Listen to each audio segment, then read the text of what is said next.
Static overcurrent relay. Time current characteristics. Components of instantaneous overcurrent relay.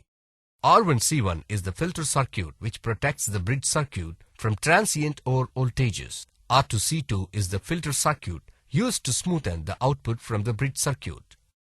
This is the thermistor which gives temperature compensation for transistor 1.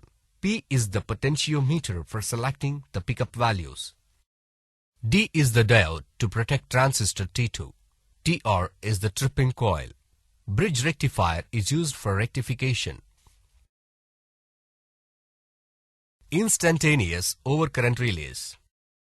When short circuit occurs, the voltage proportional to short circuit current develops across R2C2. When base voltage of T1 exceeds pickup value set by potentiometer P, T1 and T2 conduct, hence the trip coil is energized. Secondary current of line current transformer is not suitable for static relay operations as it is higher. Line current transformer is selected with a suitable higher current ratio like 4000 by 5.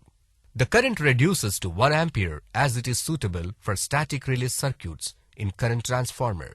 Auxiliary current transformer.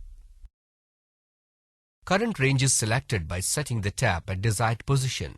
Alternating current derived from auxiliary current transformer contains harmonics, particularly under short circuit condition. The high voltage spikes are harmful to the semiconductor devices in static relays.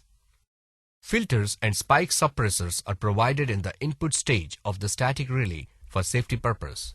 Full wave rectifier is smoothened in smoothing circuit by comprising resistor and capacitor to rectified current. Smoothing circuit eliminates the ripple in the output waveform of the rectifier.